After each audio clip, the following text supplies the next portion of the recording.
जय हिंद। आप सभी विद्यार्थियों का स्वागत है इस चैनल में। देखिए, झारखंड बोर्ड की मैट्रिक और इंटरमीडिएट परीक्षा 2022 जितने भी विद्यार्थी 24 मार्च से 24 तारीख से आप लोगों का एग्जाम शुरू हो रहा है ना, तो 24 मार्च से जिसका जिसका परीक्षा शुरू हो रहा है मैट्रिक और इंटरमीडिएट फाइनल एग्जाम टर्म 1 और टर्म 2 मिला करके, तो आज के इस वीडियो में आप लोगों को हम एक मास्टर प्लान देंगे कि जो बचा हुआ टाइम आपका है 24 मार्च से पहले अभी तक में जितना भी टाइम बचा हुआ है, इसका यूज आप अच्छी तरह से करके एक अच्छा स्कोर कर सकते हो और अच्छा मार्क्स ला सकते हो। ठीक है, और क्योंकि इस बार थोड़ा सा जो विद्यार्थी सोच समझ करके तैयारी नहीं करेगा और यूं ही बस एकदम जोश जुनून में जाकर के एग्जाम हॉल में बैठ जाएगा और कॉपी में एकदम क्वेश्चन आंसर लिखना शुरू कर देगा, तो वो थोड़ा सा सोचेगा वहां जाकर के कि थोड़ा सा हम प्लानिंग करके आते तो थोड़ा मेरा मार्क्स जो है ज्यादा आता है ना।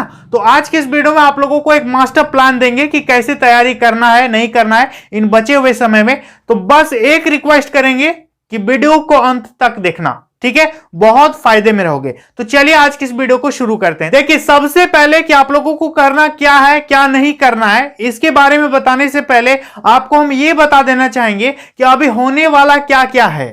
ठीक है, चलिए देखिए, सबसे पहला पॉइंट है कि 24 मार्च आप लोगों का एग्जाम कब से शुरू हो रहा है? 24 मार्च से। आप यह वीडियो जब भी देख रहे हो, आप 24 मार्च से पहले जब भी यह वीडियो देख रहे हो, आपके पास कितना दिन का टाइम है आप सोच सकते हो। आपका एग्जाम कब से शुरू होगा? 24 मार्च से। इसमें कोई भी डिले, कोई भी मतलब त्रुटि कि घटेगा बढ़ेगा वैसा कुछ भी होने वाला नहीं है। आपका रूटीन जैक ने जारी कर दिया है कि 24 मार्च से एग्जाम होगा, तो एकदम 100% होगा। दिलो दिमाग में बैठा लो कि 24 मार्च से मेरा परीक्षा है। ठीक है, तो 24 मार्च से आपका एग्जाम है। दूसरा पॉइंट है कि 1 डे टर्म 1 प्लस टर्म 2, एक ही दिन में टर्म 1 और टर्म 2 दोनों एग्जाम आपको देना है। एक ही दिन में ऑब्जेक्टिव एग्जाम भी देना है, एक ही दिन में सब्जेक्टिव एग्जाम भी देना है। दूसरी भाषा में कहें तो एक ही दिन टर्म 1 और टर्म 2 दोनों एग्जाम होगा। समझ में आ गया? टर्म 1 बोला था दिसंबर में होगा, टर्म 2 का लगभग समय ठीक ही चल रहा है, लेकिन टर्म 1 वाला जो नहीं हुआ था वो भी एग्जाम इसी दौर में ले लिया जाएगा और एक ही दिन होगा। जैसे फिजिक्स है तो टर्म 1 का फिजिक्स, टर्म 2 का फिजिक्स, दोनों का फिजिक्स एक दिन होगा। हिंदी है तो टर्म 1 का हिंदी, टर्म 2 का हिंदी। कहने का मतलब objective Hindi plus subjective Hindi दोनों एक ही दिन होगा। यहां तक क्लियर है? चलो, 1 डे टर्म 1 प्लस टर्म 2। दूसरी बात है कि ओनली 5 मिनट गैप। आप लोगों को क्या होगा? टर्म 1 और टर्म 2 परीक्षा में कितना महीना का गैपिंग था? 3-4 महीने का गैपिंग था, लेकिन अभी कितना टाइम गैपिंग है? वो 3-4 महीना सिर्फ 5 मिनट में कन्वर्ट हो चुका है। आप लोगों को जो है टर्म 1 एग्जाम और टर्म 2 एग्जाम के बीच सिर्फ 5 मिनट का समय दिया जाएगा। क्वेश्चन पेपर एक ही में नहीं रहेगा, ठीक है, क्वेश्चन पेपर अलग अलग मिलेगा। पहले आप लोगों को ओएमआर शीट दिया जाएगा। ओएमआर में जब गोल गोल गोल गोल कर दोगे 40 ठो, इसके बाद उसको जमा दे दोगे। फिर 5 मिनट आपको रेस्ट करने का टाइम मिलेगा। आप कुछ भी करो, अपना बैकअप लो या कुछ भी करो। 5 मिनट के ठीक बाद आप लोगों को क्या मिलेगा?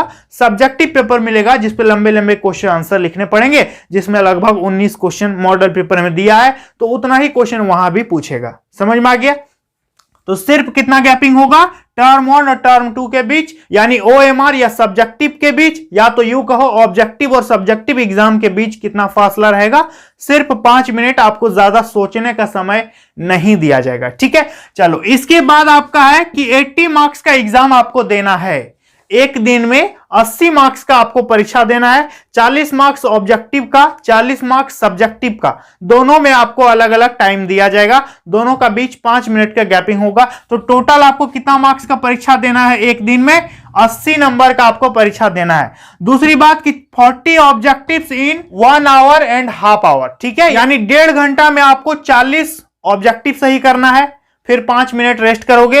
इसके बाद फिर 19 सब्जेक्टिव सॉल्व करना है 1.5 घंटा में, यानी टाइम इक्वल है, क्वेश्चन का प्रकार अलग है। टाइम क्या है? बराबर है। ऑब्जेक्टिव में भी 1.5 घंटा मिलेगा, सब्जेक्टिव में भी 1.5 घंटा मिलेगा। दोनों के बीच 5 मिनट का सिर्फ गैपिंग रहेगा, खाली उस समय कुछ नहीं होगा। बाकी आपका ऐसे एग्जाम होगा। 40 क्वेश्चन, 40 ऑब्जेक्टिव, 40 मार्क्स का 1.5 घंटे में, 19 क्वेश्चन, 19 सब्जेक्टिव 1.5 घंटे में, कितना मार्क्स? 40 मार्क्स। 40 40 कितना हो गया? 80 नंबर का एग्जाम। जब घर से जाओगे स्कूल या कॉलेज जहां एग्जाम होगा, आप 80 मार्क्स का एग्जाम दे के आओगे। टर्म 1 का भी दे के आओगे, टर्म 2 का भी दे के आओगे। क्लियर है? चलो, इसके बाद हो गया कि प्रैक्टिकल एग्जाम। तो प्रैक्टिकल एग्जाम आपको हम बता देना चाहेंगे कि प्रैक्टिकल एग्जाम के बारे में हम पहले ही बता चुके हैं कि मैट्रिक वालों का प्रैक्टिकल परीक्षा के बाद होगा और इंटर वालों का प्रैक्टिकल परीक्षा के पहले होगा। ये क्लियर है? इसके बारे में हम इधर बात करेंगे। ठीक है, तो ये तो क्या क्या होने वाला है ये आपको पता चल गया कि अभी क्या क्या होने वाला है। अब आपको क्या करना है, आप कैसे तैयारी करोगे, क्या मास्टर प्लान यूज करोगे, चलिए देखते हैं। और अब जो वीडियो होगा यहां से लास्ट तक आप लोगों के लिए देखना बहुत ही जरूरी है। ठीक है, तो चलो देखो, पहला पॉइंट है कि इंटीग्रेटेड तैयारी। आप लोगों को क्या करना है? इंटीग्रेटेड मतलब एकीकृत तैयारी करना होगा। सिर्फ टर्म 2 पढ़ोगे तो चौपट हो जाएगा, सिर्फ टर्म 1 पढ़ोगे तो चौपट हो जाएगा। आपको क्या करना है? दोनों को इक्वल वेटेज देते हुए, इक्वल वैल्यू देते हुए, दोनों को बराबर प्राथमिकता देते हुए तैयारी करनी होगी। जहां एक गड़बड़ हुआ, 19-20 जहां किए, आपका रिजल्ट एकदम खराब हो जाएगा। समझ में आ रहा है? यानी आज से आप लोगों को इंटीग्रेटेड प्रिपरेशन करना पड़ेगा। इंटीग्रेटेड मतलब मिला जुला, दोनों को बराबर वैल्यू देते हुए आपको तैयारी करना है। एक भी टर्म जो है ढीला ढाला नहीं होना चाहिए। टर्म 1 यदि ढील ढाल होगा तो फिर रिजल्ट खराब होगा, टर्म 2 ढील ढाल होगा तो फिर रिजल्ट खराब होगा। दोनों को इक्वल फोकस दे के पढ़ो। ठीक है, तो इंटीग्रेटेड प्रिपरेशन सबसे जरूरी है। दूसरा पॉइंट है कि सब्जेक्टिव पेपर। अभी आपको क्या करना है? इंटीग्रेटेड प्रिपरेशन तो करना ही है, दोनों को तो वैल्यू देके पढ़ना है, लेकिन अभी फिलहाल क्या पढ़ना है? आपको टर्म 2 का पढ़ना है। ऐसा इसलिए क्योंकि टर्म 1 का एग्जाम देने के लिए आप जनवरी में, दिसंबर में ही रेडी हो चुके थे ना। डेली एग्जाम डेट का डिमांड कर रहे थे कि नहीं? यानी आपका प्रिपरेशन हो गया था टर्म 1 का, तो अभी आपका प्रिपरेशन नहीं हुआ होगा टर्म 2 का। ये तो हम 100% कहेंगे कि आपका टर्म 2 का प्रिपरेशन अभी तक नहीं हुआ होगा। बहुत विद्यार्थी का कुछ छूटा होगा, बहुत का कुछ मॉडल पेपर कंप्लीट नहीं हुआ होगा।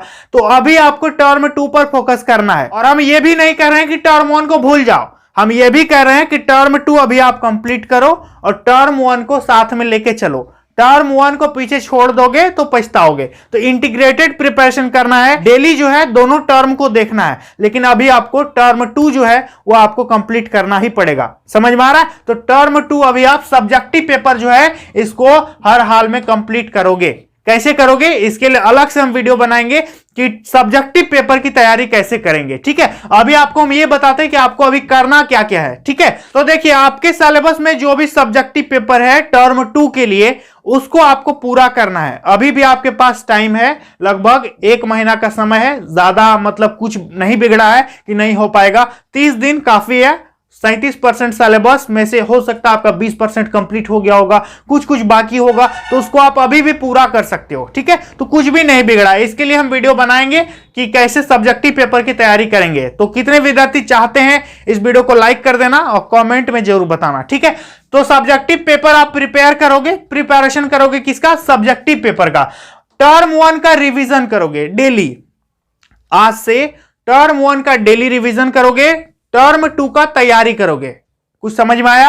टर्म 1 आपके दिलो दिमाग में पढ़ा हुआ है, याद किया हुआ है, उसको आप रिवाइज करते रहो डेली। ठीक है, उस पर तो ज्यादा टाइम लगेगा नहीं, लेकिन टर्म 2 आपको अभी तैयार करना है, टर्म 1 रिवीजन करना है। ये आपका दोनों हो जाएगा।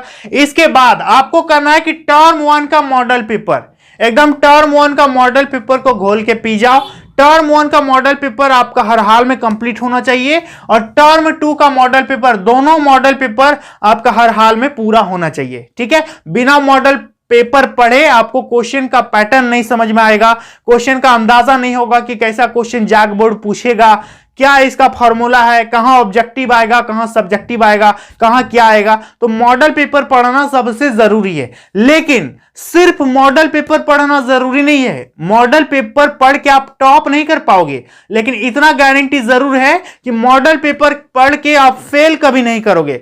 तो आप सोचो कि यदि आप सिर्फ फेल होने का डर से मॉडल पेपर पढ़ रहे हो, मॉडल पेपर क्या है? आपकी जो तैयारी है उस पर ये 4 चांद लगा देगा।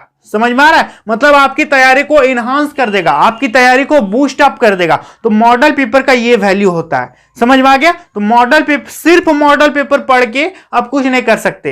हो सकता है कि पास हो जाओगे किसी तरह से। लेकिन यदि मॉडल पेपर पढ़ने के साथ साथ आपका इधर तैयारी भी है बहुत अच्छा, तो आप गारंटी है कि 100% टॉप करोगे। इसलिए मॉडल पेपर बहुत जरूरी है। मैक्सिमम क्वेश्चंस आप देखोगे कि मॉडल पेपर से ही आ गया, और कुछ कुछ थोड़ा सा क्वेश्चन में मॉडिफिकेशन करके क्वेश्चन मॉडल पेपर से पूछ देता है, और विद्यार्थी घर आके कहता है कि मॉडल पेपर से तो क्वेश्चन आया ही नहीं है। तो मॉडल पेपर से ही क्वेश्चन रहता है, लेकिन आप समझ नहीं पाते हो कि ये क्वेश्चन मॉडल पेपर से है। अब मान लेते हैं मॉडल पेपर में क्वेश्चन दिया है कि पेंटेन का सूत्र क्या है, और वहां पर ब्यूटेन का सूत्र पूछ दिया, तो ये क्वेश्चन हम कहेंगे कि हाँ मॉडल पेपर सही है, क्योंकि एक ही ग्रुप का क्वेश्चन पूछा है। तो मॉडल पेपर को कैसे पढ़ेंगे इसके बारे में भी हम अलग से वीडियो बनाने वाले हैं, ठीक है। तो देखो, तो क्या है आपका टर्म 1 और टर्म 2 दोनों का मॉडल पेपर आपका हर हाल में कंप्लीट होना चाहिए। इसके बाद है कि सिमिलर क्वेश्चन।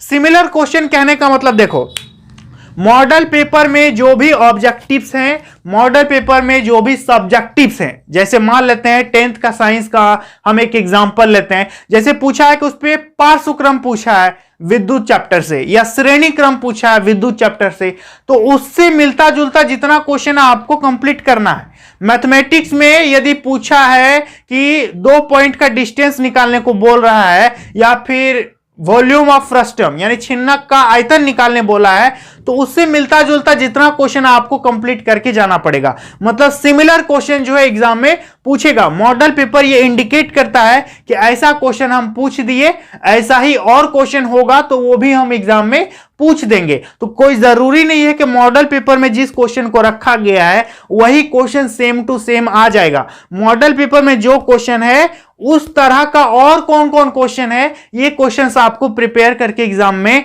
जाने होंगे, तभी आप क्वेश्चन को सॉल्व कर पाओगे, ठीक है। तो सिमिलर क्वेश्चन जो है आपको बनाना है। अगला चीज है कि रिलेटेड थ्योरम, रिलेटेड फॉर्मूला या रिलेटेड टॉपिक, जो भी क्वेश्चन मॉडल पेपर में दिया गया है उस रिलेटेड, उस फॉर्मूला से संबंधित और क्या क्या है आपके बुक में। जैसे कि मान लेते हैं बेलन का आयतन पूछा है, तो आपको बेलन का आयतन का जितना क्वेश्चन है लगभग आपको प्रिपेयर करना है, ज्यादा तो है नहीं। समझ में आ रहा है? मतलब जिस टॉपिक से, जिस फॉर्मूला से, जिस भाग से क्वेश्चन आया है मॉडल पेपर में, उस पूरे भाग को, उस पूरे टॉपिक को, उस पूरे फैक्ट को, उस पूरे थ्योरम को आपको समझ के जाना पड़ेगा एग्जाम में। ये इंडिकेट करता है कि हम इस थ्योरम से क्वेश्चन पूछे हैं तो इस थ्योरम से और भी क्वेश्चन हम पूछ सकते हैं। इस फैक्ट से यदि असहयोग आंदोलन से कुछ क्वेश्चन है तो असहयोग आंदोलन से मॉडल पेपर में कुछ अलग क्वेश्चन है, तो एग्जाम में आपका कुछ अलग क्वेश्चन आ सकता है, लेकिन आएगा असहयोग आंदोलन से ही। समझ में आ रहा है? तो मतलब सेम टॉपिक, सेम फॉर्मूला से रिलेटेड जितना भी क्वेश्चन है, या फिर उस टॉपिक में आप जितना मेहनत कर सकते हो, ये सारी चीज आपको पूरा करके जाना पड़ेगा एग्जाम हॉल में। समझ में आ गया? तो क्या करना है कि related theorem, related formula, related topic, ये सारी चीजें आपको कंप्लीट करना पड़ेगा। दूसरी चीज क्या है कि multiple revision of model paper. Model paper को सिर्फ पढ़ लेना जरूरी नहीं है, उसका बारंबार रिवीजन करना जरूरी है। क्योंकि आप देखोगे, मैं यह गारंटी के साथ कह सकता हूं कि बहुत सारे ऐसे क्वेश्चंस होंगे जो मॉडल पेपर का कॉपी पेस्ट करके आ जाएगा एग्जाम में। बहुत सारे क्वेश्चन, कुछ क्वेश्चंस में तो थोड़ा थोड़ा चेंजिंग कर देगा, जैसे कि वहां पर दे दिया है कि वृत्त का त्रिज्या इतना है 7 सेंटीमीटर, तो इसका मतलब ये क्षेत्रफल कितना होगा। मॉडल पेपर में यदि क्वेश्चन है तो एग्जाम हॉल में आपको क्या पूछेगा कि यदि वृत्त की त्रिज्या 21 सेंटीमीटर है और इसका परिधि इतना है तो फिर क्षेत्रफल वगैरह क्या होगा। मतलब कुछ भी थोड़ा बहुत उसका जो डिजिट वगैरह होता है ये चेंज करके एग्जाम में क्वेश्चन पूछ देता है, ठीक है। तो करना क्या है कि multiple revision of model paper. Model paper को सिर्फ पढ़ के नहीं रखना है, उसको बारंबार रिवाइज करते रहना है। समझ में आ गया? इसके बाद आपको क्या करना है, OMR प्लस सब्जेक्टिव का प्रैक्टिस करना है। एक OMR गूगल से डाउनलोड कर लेना आसानी से, और किसी भी दुकान में 5 रुपया देके प्रिंट करा लोगे OMR शीट को, ठीक है। और OMR शीट को प्रिंट कराने के बाद बहुत सारा विद्यार्थी क्या गलती करता है, अपना रोल नंबर गोल गोल करने में गलती कर देता है, या फिर आंसर एक ही 4 ठो ऐसे गोल गोल है ना, तो कोई को होता है कि दो ठो में गोल गोल कर दिया, उसको समझ में आ रहा है कि हम ये वाला लाइन में गोल गोल किए हैं, लेकिन वो इसी में दो बार गोल गोल कर दिया, तो आपका एक तो सही वाला गया, ऊपर से ई क्वेश्चन वाला ठो भी गया, मतलब एक बार गलती करने पर आपका दो ठो गलत हो जाएगा। तो ऐसी गलतियां नहीं करनी है। तो क्या करना है, गूगल में सर्च करोगे OMR शीट डाउनलोड कैसे करें, तो आपको मिल जाएगा। OMR शीट डाउनलोड कर लेना और उस पर मॉडल पेपर को खोलना और मॉडल पेपर का आंसर देख देख करके गोल गोल करने का प्रैक्टिस करना। समझ में आ गया? तो इससे आपका प्रैक्टिस हो जाएगा, क्योंकि वहां तो 1.5 घंटा ही टाइम रहेगा, और यदि प्रैक्टिस नहीं रहेगा तो फिर आप गड़बड़ करोगे। आपके पास मॉडल पेपर ऑब्जेक्टिव में भी है, मॉडल पेपर सब्जेक्टिव में भी है, इससे आपका प्रिपरेशन आसानी हो जाएगा कि आपको प्रैक्टिस करने का बढ़िया मौका है। आंसर खोजोगे और प्रैक्टिस करोगे। समझ में आ गया? इसके बाद आपको क्या करना है, सब्जेक्टिव का भी उसी तरह प्रैक्टिस करोगे कि 1.5 घंटा में लंबे लंबे क्वेश्चन आंसर, लंबे लंबे क्वेश्चन आंसर मैथ बना पाते हो कि नहीं, साइंस का कोई न्यूमेरिकल है या हिस्ट्री का कोई क्वेश्चन है तो आप उसे सॉल्व कर पा रहे हो कि नहीं। तो ये सारी चीजें आपको प्रैक्टिस से ही पता चलेगा, सिर्फ पढ़ के रख लेने से नहीं होगा, उसको एकदम फील्ड में दिखाना होगा, प्रूव करना होगा अपने आप को कि क्या हम सच में प्रैक्टिस कर पा रहे हैं कि नहीं, वहां मेरा हालत क्या होगा नहीं होगा कौन जानता है। समझ में आ गया? तो OMR शीट डाउनलोड कर लेना और गोल गोल प्रैक्टिस करना। टर्म 1 खत्म। सब्जेक्टिव के लिए कॉपी होगा, कॉपी का फाड़ लेना और बीच वाला 3-4 पेज और बैठ जाना 1.5 घंटा मॉडल पेपर लेके, और देखना कि 1.5 घंटे में आप उसका पूरा आंसर कर पाते हो कि नहीं कर पाते हो। ठीक है, इसके बाद आपको क्या करना है कि टाइम लिमिट का प्रैक्टिस करना है। और एक पॉइंट हम यहां पर जोड़ने वाले हैं, अभी ध्यान दीजिएगा। इसके बाद क्या करना है कि टाइम लिमिट का प्रैक्टिस करना है, कि टाइम लिमिट का जो प्रैक्टिस है वो बहुत ही जरूरी है। 1.5 घंटा आपको मिलेगा ऑब्जेक्टिव में, 1.5 घंटा मिलेगा सब्जेक्टिव में। तो कैसे करोगे? ऑब्जेक्टिव में तो गोल गोल आंसर देख के टिक करने में बहुत मजा आएगा, लेकिन वही आदत रह जाएगा, क्योंकि 5 मिनट में तुरंत दूसरा क्वेश्चन पेपर मिलेगा आपको। समझ में आ रहा है? तो आप गोल गोल करने में तो एकदम मस्त हो गए। अब 1.5 घंटा फिर दे दिया सब्जेक्टिव। अब वही स्पीड से यदि आप इसमें लगाओगे तब तो आपका ये वाला एग्जाम बहुत अच्छा गया और ये वाला एग्जाम डूब जाएगा। तो स्थिति यहां पर आपका क्या होगा, खराब होगा। इसलिए टाइम लिमिट का प्रैक्टिस करना बहुत जरूरी है। इसलिए आप क्या करो, OMR शीट डाउनलोड करो, सब्जेक्टिव कॉपी निकालो और लिखना शुरू करो। और लास्ट पॉइंट मेरा क्या है कि मेरा अब जो भी वीडियो आएगा, बहुत इंपॉर्टेंट वीडियो आने वाला है कि मॉडल पेपर कैसे पढ़ेंगे, टाइम लिमिट का प्रैक्टिस कैसे करेंगे, मॉडल पेपर से कितना क्वेश्चन आ जाएगा, ये सारे वीडियोस हम बहुत जल्द बनाने वाले हैं। ठीक है, तो आप सभी विद्यार्थियों से मेरा रिक्वेस्ट है कि सबसे पहले आप 3 काम करो। एक तो मेरे चैनल को सब्सक्राइब कर लो, बहुत जरूरी है। दूसरा पॉइंट है कि आप मुझसे इंस्टाग्राम में कनेक्ट हो जाना। इंस्टाग्राम आईडी है mohanblogs51, जाकर के फॉलो कर लेना। हम लाइव आते हैं तो आप मुझसे फेस टू फेस बात कर पाओगे। और तीसरा पॉइंट क्या है कि आपसे रिक्वेस्ट है कि आप हमारे ब्लॉग चैनल को जरूर सब्सक्राइब करना। ठीक है, तो आई होप आप लोगों को ये पूरी बात समझ में आ गई होंगी। तो वीडियो कैसा लगा आप लोग कमेंट करके जरूर बताइएगा और अपने दोस्तों में भी शेयर कर दीजिएगा। ठीक है, तो चलिए आज के लिए इतना ही, मिलते हैं अगली वीडियो में, तब तक के लिए बहुत बहुत धन्यवाद।